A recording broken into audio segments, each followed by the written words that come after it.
हो जाएं सतर्क, इसी महीने आ सकती है कोरोना की तीसरी लहर। विशेषज्ञों की माने तो अक्टूबर में हालात होंगे ज्यादा खराब। मंडी से राष्ट्रीय लोकनीति पार्टी का प्रचार शुरू। वयोवृद्ध नेता पंडित सुखराम से भी लिया आशीर्वाद। मंडी से जनता ही तय करेगी अपना प्रत्याशी।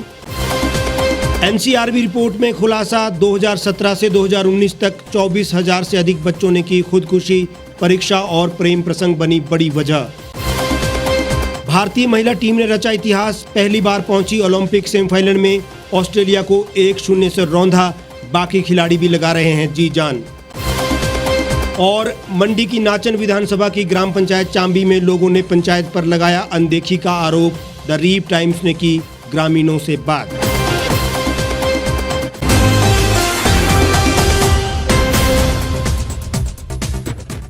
नमस्कार, आप देख रहे हैं the reap times news channel. आपके साथ मैं हेमराज चौहान। अब खबरें विस्तार से। भारत में कोरोना की तीसरी लहर इस महीने से दस्तक दे सकती है। विशेषज्ञों ने कहा है कि अगस्त के महीने में कोरोना की तीसरी लहर आ सकती है, जिसमें रोजाना 1 लाख कोरोना के मामले सामने आएंगे। इस वक्त देश में हर दिन 40,000 से ज़्यादा नए मामले सामने आ रहे हैं। वहीं 550 से ज़्यादा लोगों की मौत हो रही है, जबकि रविवार को 39,000 लोग स्वस्थ होकर घर लौट चुके हैं। विशेषज्ञों के मुताबिक अगस्त के महीने में शुरू होने वाली तीसरी लहर अक्टूबर में अपने चरम पर जा सकती है। दूसरी लहर में कमजोर स्वास्थ्य व्यवस्था को देखते हुए केंद्र ने राज्यों से ऑक्सीजन, दवा समेत अन्य जरूरी सामानों को पहले ही उपलब्ध रखने का निर्देश भी दिया है। हालांकि कोरोना की तीसरी लहर दूसरी लहर के मुकाबले ज़्यादा खतरनाक नहीं होगी। विशेषज्ञों के अनुसार दूसरी लहर में देश में हर रोज़ 4 लाख नए मामले देखने को मिले थे, लेकिन अब डरावनी तस्वीर नहीं दिखेगी। कोरोना की स्थिति के बारे में अनुमान लगाने वाले विशेषज्ञों का आकलन एक गणितीय मॉडल पर आधारित था। एक रिपोर्ट में बताया गया कि कोविड-19 मामलों में हो रही बढ़ोतरी कोरोना वायरस महामारी की तीसरी लहर को आगे बढ़ाएगी। ये अक्टूबर में अपने पीक पर पहुंच सकती है। विशेषज्ञों ने कहा कि केरल और महाराष्ट्र में जिस तरह कोरोना के मामले सामने आ रहे हैं, इससे स्थिति खराब हो सकती है।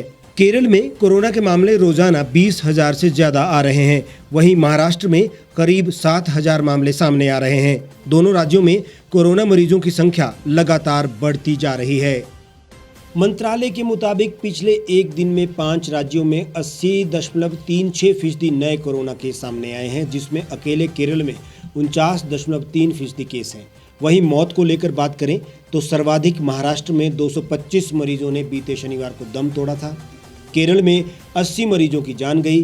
फिलहाल जिन 10 राज्यों में कोरोना संक्रमण के मामले बढ़ रहे हैं, उनमें केरल, महाराष्ट्र, कर्नाटक, तमिलनाडु, ओडिशा, असम, मिजोरम, मेघालय, आंध्र प्रदेश और मणिपुर शामिल है। राष्ट्रीय लोकनीति पार्टी ने मंडी के नेर चौक में प्रदेश कार्यालय खोलने के बाद प्रदेश के वयोवृद्ध नेता और पूर्व टेलीकॉम मिनिस्टर पंडित सुखराम से भेंट कर उनसे भी आशीर्वाद लेकर पार्टी कार्यकर्ताओं ने प्रचार प्रसार आरंभ किया। पार्टी कार्यकर्ता मंडी लोकसभा क्षेत्र के गांव-गांव जाने तथा लोगों से मिलकर उनकी समस्याओं पर बात करने के लिए उनसे संपर्क साध रहे हैं। पार्टी ने कहा कि पार्टी का प्रत्याशी लोगों द्वारा ही चुना जाएगा और पार्टी निश्चित रूप से मंडी लोकसभा में अपनी जीत को सुनिश्चित करेगी। चुनाव के दौरान पार्टी का बनना टूटना जारी रहता ही है। ऐसे में मंडी लोकसभा चुनाव के मद्देनजर, जहां मुख्यतः 2 दलों के बीच ही अभी तक चुनावी जंग होती रही है, तो वहीं इस बार दोनों बड़ी पार्टियों के लिए एक नई पार्टी राष्ट्रीय लोकनीति पार्टी चुनौती देने के लिए सबसे पहले मैदान में उतर चुकी है। हालांकि अभी चुनाव की घोषणा नहीं हुई है, फिर भी ये नई पार्टी अपनी नीतियों को लेकर लोगों के बीच प्रचार प्रसार का बिगुल बजा चुकी है और दावा कर रही है कि मंडी लोकसभा सीट उनकी नीतियों की जीत के रूप में स्वीकार्य होगी। पार्टी के कार्यकर्ता गांव-गांव और पंचायत में लोक नीति को लेकर लोगों को जागरूक कर रहे हैं। इतना ही नहीं, पार्टी बहुत से वरिष्ठ समाजसेवियों और बुद्धिजीवियों के संपर्क में भी है। पार्टी का दावा है कि जो भी समाज सेवा का जज्बा लेकर इस अभियान से जुड़ना चाहता है तो उसका स्वागत होगा। पार्टी के राष्ट्रीय कोर समिति सदस्य आनंद नायर ने बताया कि मंडी क्षेत्र में लोग विकल्प की तलाश में है और हमारी पार्टी एक बेहतर विकल्प के रूप में सामने है। हम गांव-गांव में न केवल लोगों को मिल रहे हैं, बल्कि उनकी समस्याओं को लेकर भी योजनाबद्ध तरीके से समाधान के लिए प्रयासरत हैं। हम मंडी में जीत रहे हैं और लोक नीति की आवाज़ मंडी से सीधे दिल्ली तक पहुंचेगी। मंडी लोकसभा सीट इस बार न केवल भाजपा के लिए बल्कि कांग्रेस के लिए भी प्रतिष्ठा का प्रश्न बन चुकी है। ऐसे में कड़ी चुनौती के रूप में राष्ट्रीय लोक नीति पार्टी मंडी में मुकाबला तिकोना और दिलचस्प बना पाएगी, ये अभी देखना बाकी है।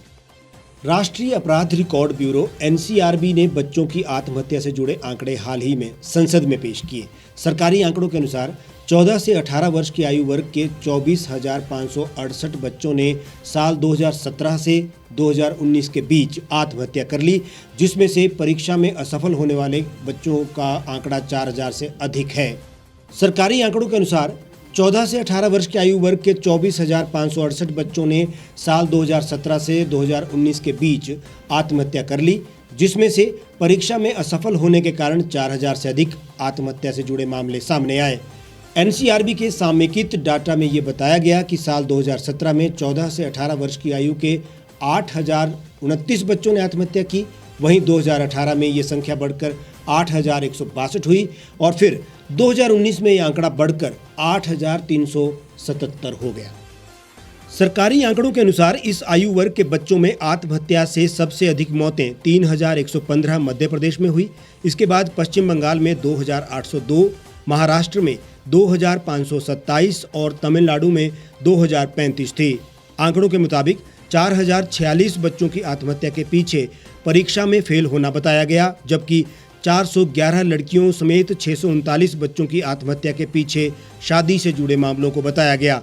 इसके अलावा 3,315 बच्चों ने प्रेम प्रसंग से जुड़े कारणों से आत्महत्या की, जबकि 2,567 बच्चों की आत्महत्या के पीछे बीमारी को कारण बताया गया। 81 बच्चों की आत्महत्या का कारण शारीरिक शोषण रहा। भारत में अभी भी शिक्षा के ढांचे में परिवर्तन की आवश्यकता तो है ही। यहाँ ना तो शिक्षा का ढांचा अभी रोजगार की गारंटी देता है और ना ही अडल्ट शिक्षा के प्रति जागरूकता है और ना ही जानकारी का कोई सार्थक प्रारूप इसमें शामिल है। ऐसे में किशोरावस्था में कई कारणों से भटकाव होता है, जिससे इस आयु वर्ग में बच्चे आत्महत्या जैसा कदम भी उठा लेते हैं। और अब बात टोक्यो ओलंपिक की। भारत की महिला हॉकी टीम ने कमाल करते हुए विश्व की नंबर 2 टीम ऑस्ट्रेलिया को क्वार्टर फाइनल में हराकर सेमीफाइनल में जगह बना ली है।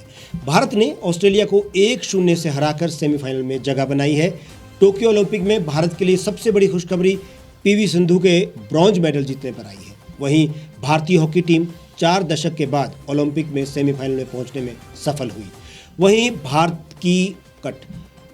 भारत की महिला हॉकी टीम ने कमाल करते हुए विश्व की नंबर 2 टीम ऑस्ट्रेलिया को क्वार्टर फाइनल में हराकर सेमीफाइनल में जगह पक्की कर ली है। पहली मर्तबा भारत की महिला हॉकी टीम ओलंपिक्स के सेमीफाइनल में पहुंची है। भारतीय महिला हॉकी टीम ने ऑस्ट्रेलिया को 1-0 से हराकर सेमीफाइनल में जगह बना ली है। दूसरी ओर भारत की बेहतरीन धावक दूती चंद महिला 200 मीटर रेस सेमीफाइनल की दौड़ से बाहर हो गई है। घुड़सवारी में फवाद मिर्जा इवेंटिंग जंपिंग व्यक्तिगत क्वालिफायर में उतरने वाले हैं। निशानेबाजी में संजीव राजपूत और ऐश्वर्य प्रताप सिंह तोमर पुरुष 50 मीटर राइफल 3 पोजीशन क्वालिफिकेशन में पहली किस्मत आजमाएंगे। इधर क्वार्टर फाइनल में ऑस्ट्रेलिया की टीम ने मैच के दौरान 7 पेनल्टी कॉर्नर हासिल किए, लेकिन एक भी गोल में तब्दील नहीं कर पाई। भारत की गोलकीपर सविता ने शानदार डिफेंस कर ऑस्ट्रेलिया की हर एक उम्मीद को तोड़ दिया।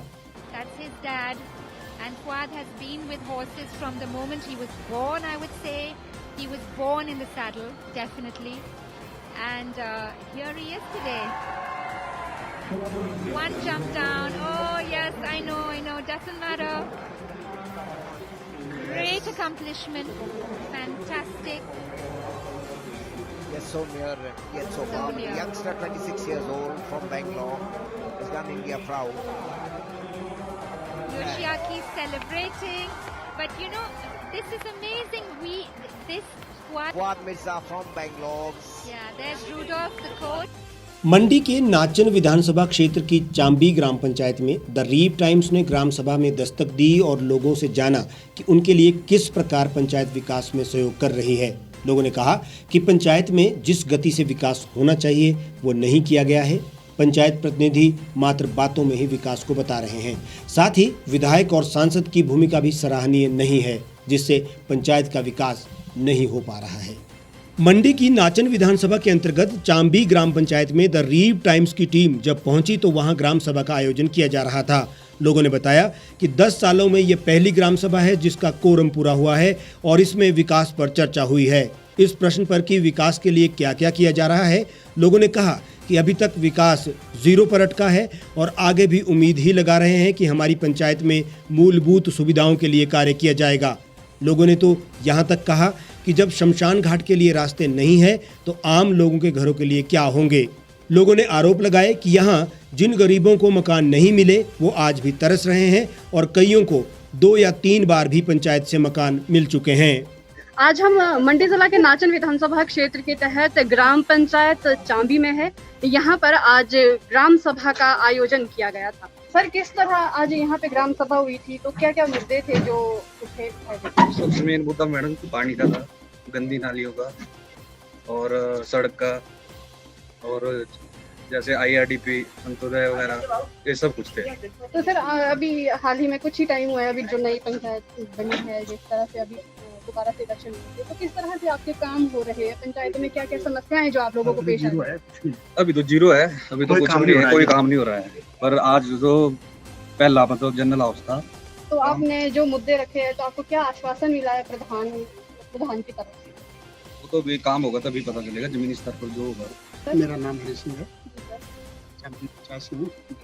तो किस तरह की प्रॉब्लम आपको पंचायत में जो पेश आ रही है? अभी 10 साल से हमारी पंचायत में आज तक अभी तक कोरम नहीं पूरा हुआ। आज तक 2 प्रधान ऐसे चले गए, अभी तीसरी आई हुई है, अभी 6 महीने हो गए, काम कुछ नहीं हुआ है। तो सर, जो आप देखा जाए किस तरह की जो समस्याएं वो मेन क्या रास्ते बिल्कुल नहीं है यहाँ पर। रास्ते हर पंचायत में जो नरेगा का काम चला हुआ है, हमारी पंचायत में कोई काम नहीं है, कुछ नहीं है। आने जाने के लिए कोई रास्ते नहीं बन रहा है, कुछ नहीं है। ये IRDP वगैरह इनको तो छोड़ो, पर रास्ते तो होने चाहिए। आम आदमी के चलने के लिए तो रास्ता ही चाहिए ना। शमशान घाट के लिए रास्ते नहीं है। पहले बड़ा प्रधान था, वो ऐसे फाइल डाल के बोलता था बस काम चालू हो गया, कोई नहीं आज तक पैसे वापस हो गए पर काम नहीं किया। 10 साल 2 प्रधान ऐसे चले गए, उनमें अभी तक कोरम पूरा नहीं हुआ। आज पहली बार ये कोरम पूरा हुआ 10 साल में। तो क्या आश्वासन मिला है आपको? अभी बोला कि ये काम हम जल्दी काम शुरू करेंगे। चांबी पंचायत की प्रधान ने कहा कि हम लोगों के काम करवाने के लिए प्रयास कर रहे हैं और लोगों के आरोपों की जांच भी करवाएंगे। आज आपकी ग्राम सभा हुई है, तो किस तरह के मुद्दे सभी लोगों ने उठाए हैं? आज ग्राम पंचायत चांबी में हमारे जनरल हाउस रखा गया था, जिसमें कि कई वर्षों बाद वो हमारा हुआ और इसमें सभी लोग, मेरी पंचायत के सभी लोगों ने संपूर्ण सहयोग दिया, जिससे कि मेरी ग्राम पंचायत का जनरल हाउस पूर्ण हुआ। मैम, जो आज ग्राम सभा में समस्याएं उठी है, क्या मेन मुद्दे रहे हैं यहाँ पे जो उठाए गए हैं, लोगों ने उठाए? अच्छा, आज का जो हमारी पंचायत में जो जनरल हाउस था, इसके मेन मुद्दे थे परिवार खाते अलग करने का और दूसरा था NFSA का। और NFSA और परिवार खाते अलग होने का मेरे ऊपर बहुत ही बड़ा बोझ था, जो कि अब मेरे सर से उतर गया है। और जो भी मेरे पंचायत में जितनी भी एप्लीकेशन थी परिवार खाते अलग होने की, वो सभी खाते जो है वो अब अलग कर दिए जाएंगे और कम से कम 100 परिवार जो है वो NFSA में हमने डाले। अभी मैं हर एक वार्ड में जाके अपने वार्ड मेंबर को साथ लेके हर एक वार्ड में एक मीटिंग रखूंगी और अपने आप खुद सर्वे करूंगी। जो भी गरीब आदमी है, जो भी मेरी ओर से जो भी मदद होगी वो उनको देना होगी। यहाँ पे रास्तों की भी प्रॉब्लम आ रही है, रास्ते सही से नहीं बने हुए, तो उसके लिए किस तरह से कार्य करने की योजना बनाई है आपने, ताकि लोगों को सहूलियत मिल सके? क्योंकि रास्ते तो मेन होती है पंचायत की। देखो मैम, बात तो सीधी सी है। रास्ते पंचायत में तो रास्ते वगैरह तो पहले से होते आ रहे हैं और मेरा मेन मुद्दा ये है कि मैं अपने कार्यकाल में 5 वर्ष के कार्यकाल में कुछ ऐसा अलग करके जाऊंगी जो कि दुनिया याद रखे। और ऐसा नहीं है कि रास्तों की मैं नहीं कर रही हूँ। जो भी कार्य लगे हुए हैं विद पेवर ब्लॉक में, अपने पंचायत में जो भी रास्ते बना रही हूँ विद पेवर ब्लॉक बनते हैं। विकास के दावे तो सभी करते हैं, लेकिन उसे वास्तव में धरातल पर उतारने के लिए जो प्रयास होने चाहिए वो प्रतिनिधि दिल से कर नहीं पाते हैं। यही कारण है कि लोग विरोध का रास्ता अपनाते हैं। द रीप टाइम्स ने पंचायतों में दौरा कर यही पाया है कि अभी भी लोग विकास से दूर हैं और उनकी समस्याओं पर बहुत कुछ किया जाना बाकी है। मंडी से द रीप टाइम्स के लिए हमारी संवाददाता लक्ष्मी ठाकुर ने लोगों से बात की। हमारे आज की इस बुलेटिन में फिलहाल इतना ही। आप देश और दुनिया की तमाम खबरों के लिए हमारे साथ बने रहिए, देखते रहिए द रीप टाइम्स।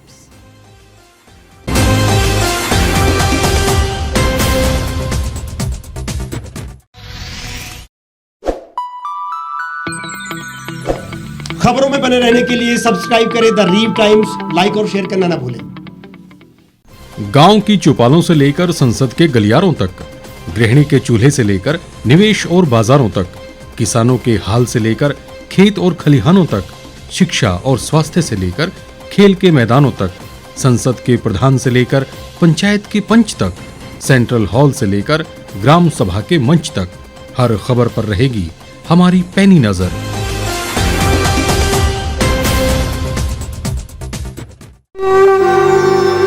भारतवर्ष, जिसे आप दशकों से सुनते आए हैं कि सोने की चिड़िया थी, इसके पंख पहले मुगलों ने कुतरे, फिर अंग्रेजों ने, और आज राजनीतिक प्राणी कोई कोर कसर नहीं छोड़ रहे। आज भी लगभग 25 करोड़ लोग रात को भूखे सोते हैं। करीब 2 करोड़ लोगों के पास घर नहीं है। भ्रष्टाचार में हमारा 176 देशों में 80 नंबर आता है। औसतन 100 महिलाओं के साथ हर दिन ज्यादतियां होती है और ना जाने क्या क्या। देश की संसद से कुछ ही दूरी पर चादर लपेटे सैकड़ों लोग सुबह नील गगन के नीचे सोए हुए मिलते हैं। क्या आप एक ऐसे भारत की परिकल्पना नहीं करना चाहेंगे जहां कुछ ऐसा किया जाए कि 1 वर्ष के भीतर देश में कोई भिखारी या लाचार भी आश्रयहीन न रहे? लोगों को सभी सरकारी सेवाएं घर द्वार पर ही प्रदान की जाएं ताकि दफ्तर या कर्मचारी के चक्कर ना काटने पड़े।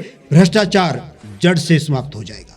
सेवा प्रदाताओं की पब्लिक रेटिंग यानी जनाकलन और तकनीक द्वारा अपराधों का शून्यकरण किया जाए। स्वास्थ्य और आधारभूत शिक्षा सभी के लिए समान गुणवत्ता के साथ निशुल्क प्राप्त हो, और भी बहुत कुछ।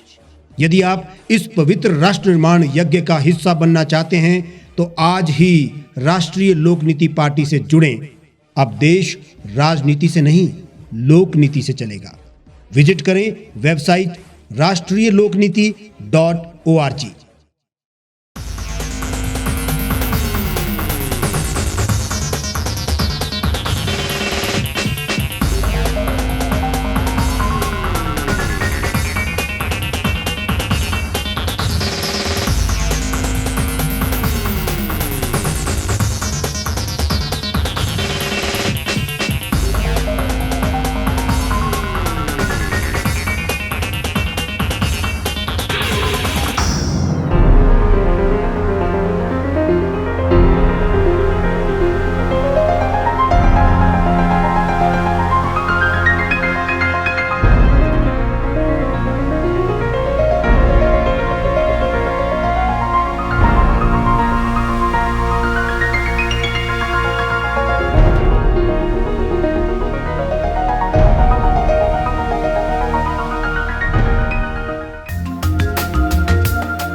एक छत के नीचे सुविधाओं का अब उठाएं लाभ।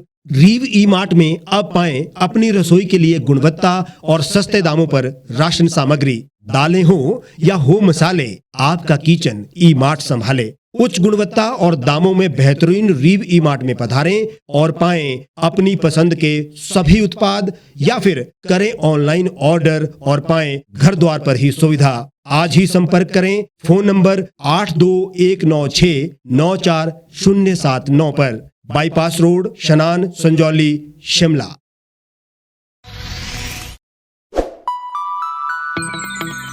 लेटेस्ट खबरों के लिए यूं ही देखते रहिए द रीव टाइम्स। लाइक, शेयर और सब्सक्राइब करना ना भूलें।